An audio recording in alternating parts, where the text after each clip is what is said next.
بسم الله الرحمن الرحيم. السلام عليكم ورحمة الله وبركاته، ولادي وبناتي طلاب الصف الثاني الإعدادي. النهاردة بنكمل دروسنا مع الوحدة الثانية من الجغرافيا، ومع وحدة بتتكلم عن السكان في الوطن العربي. هنتكلم عن خصائصهم، عن تعدادهم، عن توزيعهم في الوطن العربي، عن العوامل المؤثرة في اختلاف توزيعهم وكثافتهم من مكان إلى آخر في دول الوطن العربي. أول درس عندنا النهاردة في الوحدة دي هو توزيع السكان في الوطن العربي.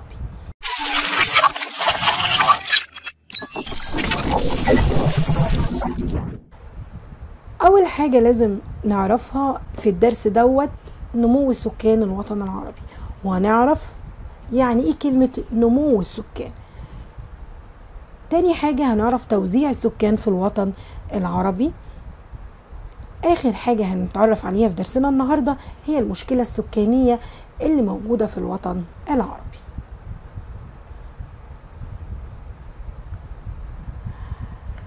بنقول أول حاجة إن الله سبحانه وتعالى وهب وطننا العربي أرض طيبة، مناخ متنوع، خيرات كثيرة، وده كله ساعد الشعب على ان هو يتعاون ويكون لديه قدرات وامكانيات بتساعده في تحقيق التقدم والرقي والتعاون من الجهة الاقتصادية والاجتماعية في جميع نواحي الحياة.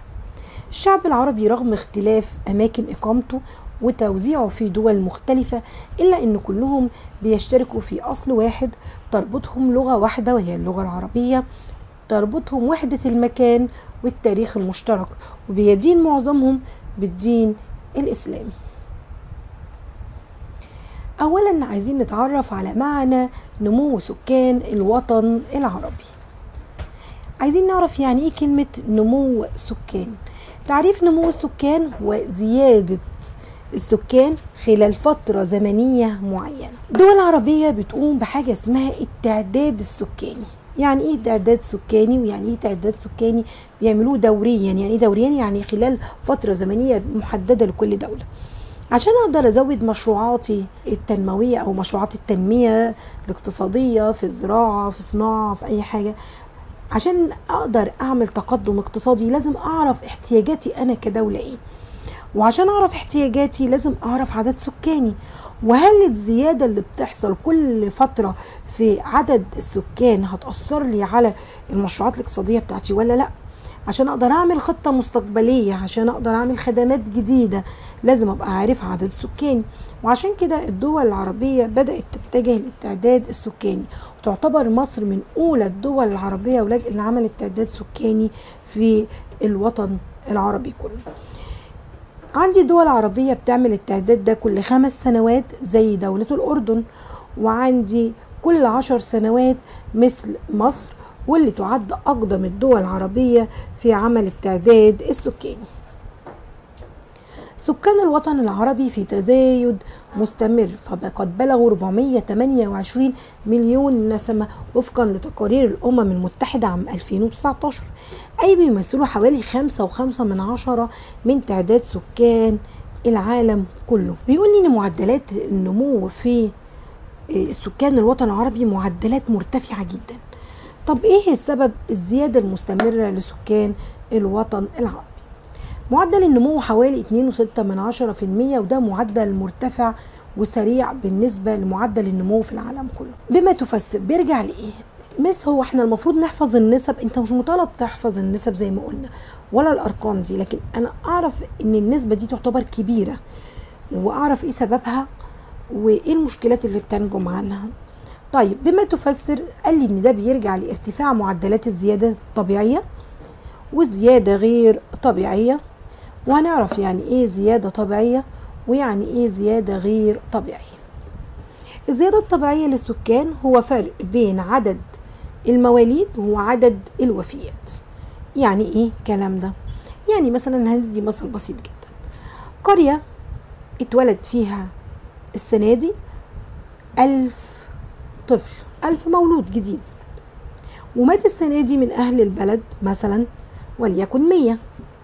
إذا الزيادة السكانية في السنة دي هي إن أنا أعمل فرق أو أطرح عدد الوفيات اللي هم 100 من ال1000 اللي اتولدوا، يبقى انا عندي 900 واحد زادوا على السكان اللي موجودين فعلا في القرية دي.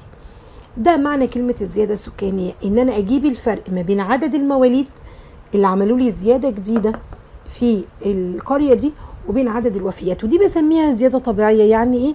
يعني احنا كبشر ملناش دخل فيها، ناس بتتولد وناس بتتوفى او بتموت. طيب بعد كده بيقول لي ان بترتفع معدلات الزيادة الطبيعية في الوطن العربي. ايه سبب ارتفاعها؟ اول حاجة ارتفاع معدل المواليد بصفة عامة. عندنا في الوطن العربي في عدد كبير جدا من المواليد، في كثرة انجاب، وده بيرجع لاسباب كتيرة جدا، من ضمنها ان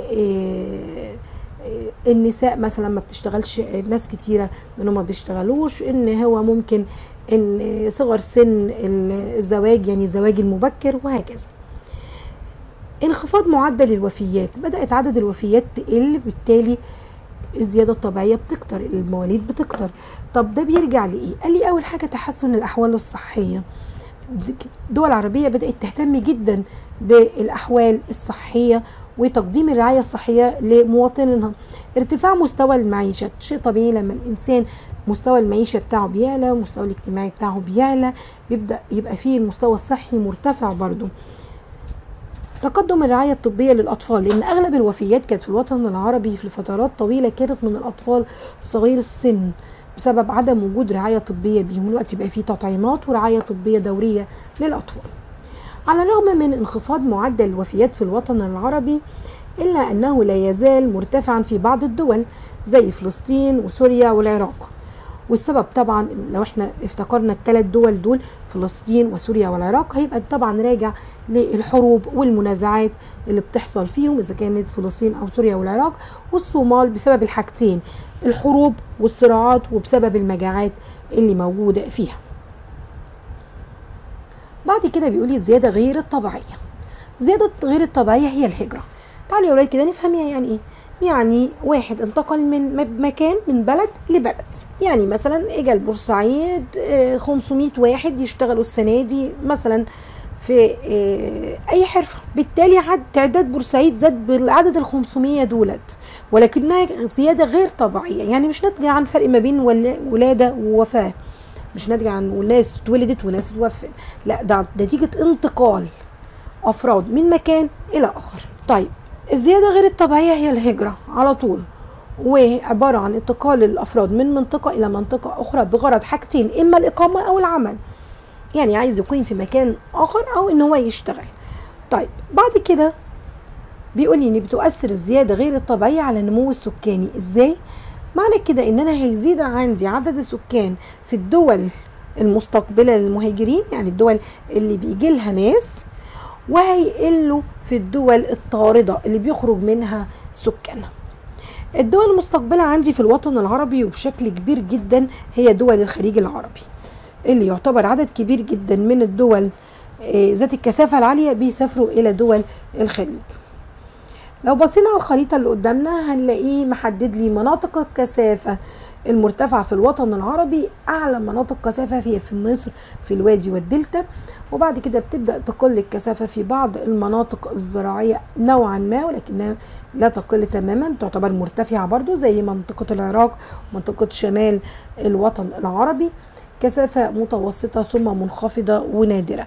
هنعرف دلوقتي الأماكن اللي بيزيد فيها سكان ليه. كثافة السكان معناها عدد السكان على أو مقسوم على المساحة اللي بيعيشوا عليها. فين الأماكن اللي بقول عندهم كثافة سكانية عالية، وفين أماكن منخفضة وفي نادر؟ الأول لازم أعرف تعريف كثافة سكانية، دي جملة جديدة، يبقى أنا عندي مفهوم جديد. أنا عندي مفهوم النمو السكاني، عندي مفهوم الكثافة السكانية، ولازم أفرق بين الاثنين. كثافة سكانية هي نسبة بين عدد السكان إلى المساحة اللي بيقوموا عليها، اللي عايشين عليها، وبتتقاس بالكيلو، المساحة بتاعتنا بالكيلو متر مربع. طيب أبسطها لكم الفرق إزاي. أنا عندي فصلين، الفصلين نفس المساحة، ده 10 متر وده 10 متر. فصل فيه 50 طالب وفصل فيه 200. شيء طبيعي ان هما طالما مساحتهم واحدة اذا الكثافة الاعلى هو اللي فيه ال200. تمام، كثافتهم اعلى، يعني عددهم كبير بالنسبه للارض الصغيره اللي هيقعدوا عليها. طيب بعد كده بيقول لي الخريطه اللي انا شفتها وقلت بيتركزوا فين اكتر مكان عندي في مصر في الوادي والدلتا.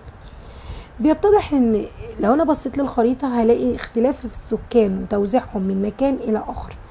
طب ايه سبب الاختلاف في الكثافه دي؟ ليه في اماكن كثافه السكان فيها عاليه جدا واماكن منخفضه؟ هنقول الاول ايه هي الاماكن دي وبعد كده نبدا نستنتج الاسباب. اول حاجه مناطق مرتفعه جدا، مرتفعه الكثافه جدا، وادي النيل ودلتا في مصر. طبعا احنا كلنا عارفين ان سبب الزياده السكانيه دي في المنطقه دي بالذات كثافه عاليه. ليه في الوادي والدلتا تعتبر من اعلى الكثافات في العالم مش في الوطن العربي بس، ده بيرجع الى خصوبه التربه ووجود نهر النيل، اعتدال المناخ، وعملهم بحرفه الزراعه. في مناطق مرتفعة الكثافة فقط زي شمال العراق، شمال سوريا، وبعض مناطق سواحل الوطن العربي خاصة سواحله على البحر المتوسط.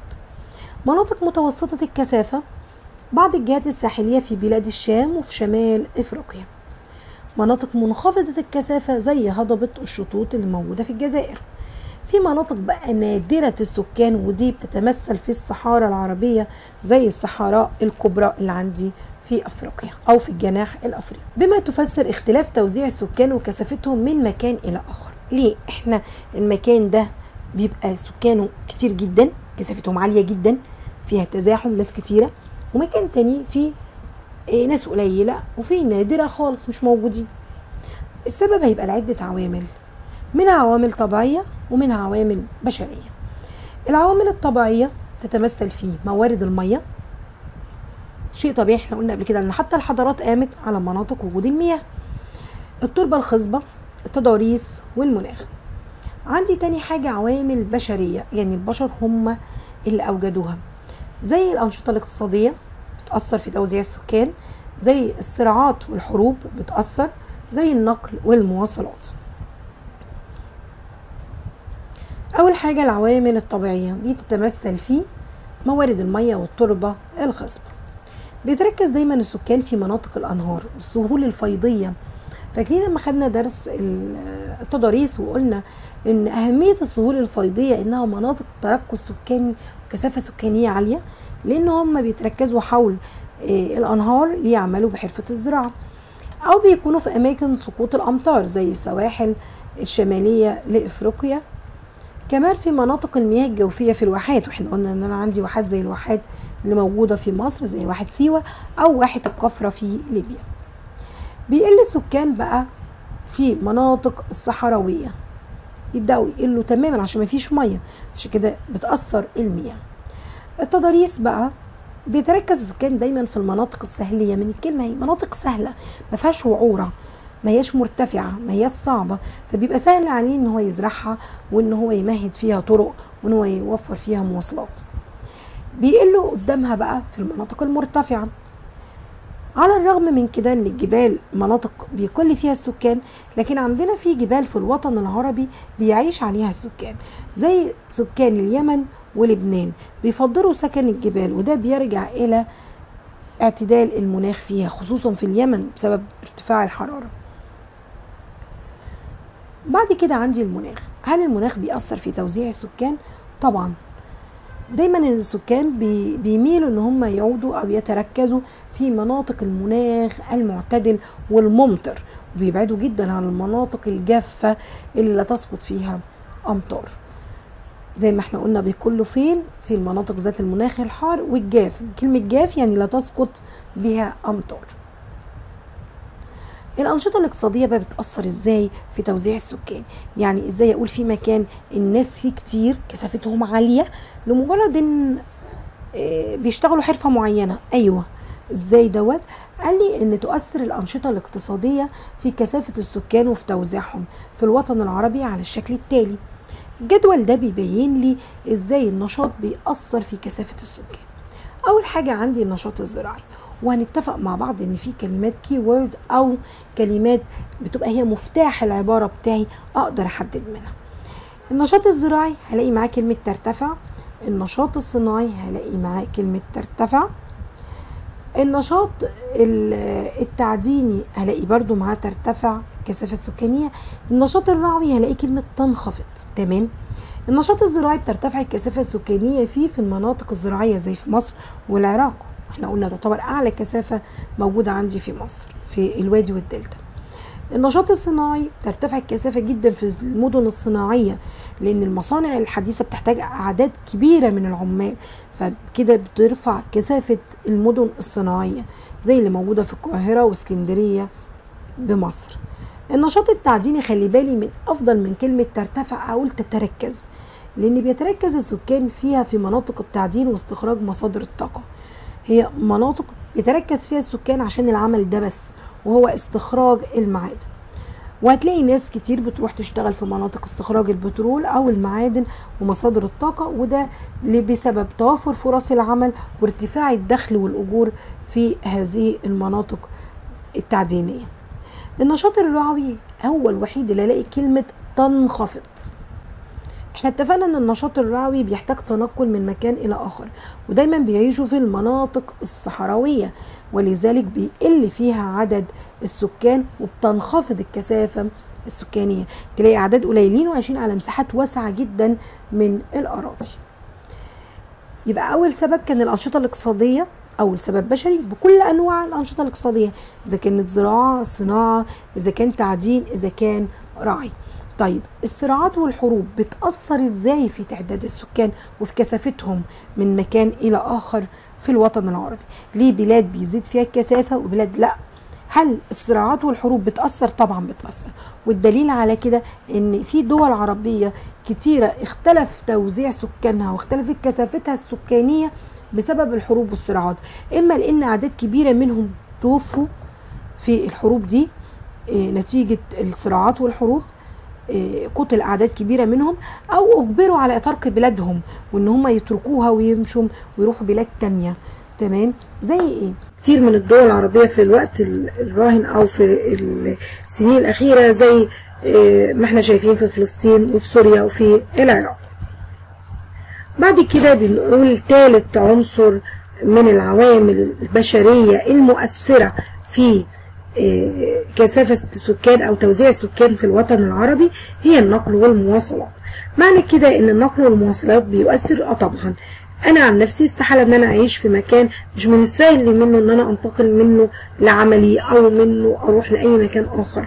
عشان كده دايما بلاقي تركز السكان بيبقى في المناطق اللي يسهل فيها وسائل النقل أو بتتوفر فيها وسائل النقل والمواصلات، بمعنى إن المناطق اللي بيكون فيها تمهيد للطرق دي بتؤدي إلى جذب السكان للإقامة والعمل فيها. ثالثا عندي المشكلة السكانية في الوطن العربي. يعني ايه مشكلة سكانية في الوطن العربي؟ اي بلد او اي بيت بيبقى فيه حاجة اسمها موارد وحاجة اسمها سكان. الموارد هي الثروات واللي اقدر اصرف بيها على السكان دول، اذا كان زراعة، صناعة، اي نوع من انواع الموارد، معادن وغيرها. وعندي سكان. لو كانت الموارد الموجودة عندي أو المتاحة أقل من إنها تقدر تصرف أو تنفق على السكان، مفيش توازن بينهم، ده بيعمل لي مشكلة سكانية. ولو حصل العكس برضو بيبقى فيه مشكلة، إن عدد السكان يبقى قليل فما يقدروش يستثمروا أو يعملوا في هذه الموارد. يعني عدم التوازن ما بين السكان والموارد هو ده اللي بيسبب لي المشكلة السكانية، وده اللي بيحصل عندي في الوطن العربي. فما يجي يقول لي ايه تعريف المشكلة السكانية، يبقى انا عندي كده اول تعريف كان النمو السكاني، تاني تعريف كان الكثافة السكانية، تالت تعريف هي المشكلة السكانية في الوطن العربي. وقلنا ان بيعاني الوطن العربي من خلل، يعني عيب في توزيع السكان في الوطن العربي، في مشكلة عندي في توزيعهم، وده اللي بنعرفه بالمشكلة السكانية. ممكن سببها وتعريفها الاثنين بنفس المفهوم او بنفس الشرح بتاعها، هي العلاقة غير المتوازنة ما بين السكان والموارد الاقتصادية المتاحة للدولة. يعني ايه؟ يعني ممكن نلاقي دول عربية لديها فائض او زيادة سكانية وقلة في الموارد، وبالتالي ده بيؤدي لارتفاع معدل البطالة، إن الشباب مش لاقي عمل زي في سوريا وفي مصر. دول عربية بقى لديها فائض أو عجز سكاني وزيادة في الموارد، عندها موارد كتير، زي عندي دول الخليج العربي عندها موارد كتير وعندها بترول وعندها صناعات، ولكن عدد السكان فيها قليل، وبالتالي عندها عجز في القوى العاملة، وده اللي بيخليها تفتح باب الهجرة عندها وتستقبل أعداد كبيرة من الأيدي العاملة زي السعودية والكويت. ايه بعض الاقتراحات عشان اقدر احل المشكلة دي؟ انا عندي دول عندها عجز سكاني، قلة في عدد السكان وعندها موارد، وعندي دول تانية العكس، عندها عدد سكان كتير وموارد قليلة. اول ما يتبادر الى ذهني ان انا ممكن انقل الايدي العاملة من دول الفائض السكاني لدول النقص السكاني. تاني حاجة، أنا عندي دول فعلا عندها مشكلة تعداد سكانها كبير جدا زي مصر مثلا، يبقى لازم ألجأ لتوعية السكان بأهمية وضرورة الحد من الإنجاب وخطورة المشكلة السكانية، أوعي الناس بيها. تاني حاجة، أوفر الموارد المالية لإقامة مشاريع كبرى في دول الفائض السكاني، يعني أجي لدولة زي مصر وأفتح فيها الاستثمارات، فيبدأ الموارد المالية دي إن كانت عربية أو أجنبية، استثمارات عربية أو أجنبية، يبدأوا يعملوا مشروعات كبرى فتبدأ تجذب الأيدي العاملة وتوجد فرص عمل للشباب. ثالث حاجة، تشجيع انتقال القوى العاملة زي ما احنا قلنا اللي أنا قلتها في أول واحدة، ترتيبهم مش لازم حسب ما مكتوب في الكتاب، لكن ترتيبهم حسب ما أنت شايف فكرك. إن اول مقترح عندك يبقى ايه؟ لان هو بيقول لك المقترحات. طبعا مقترحات الكتاب مش هي بس، يا ريت نفكر ونزود مقترحات، يا ريت نفكر فيها كام مشكله ممكن نحلها ازاي. اتفقنا؟ لغايه هنا درسنا بينتهي النهارده ان شاء الله. اقابلكم ان شاء الله في الدرس الجاي اللي هو اخر درس معانا في الوحده الثانيه في الجغرافيا ان شاء الله. شكرا لكم.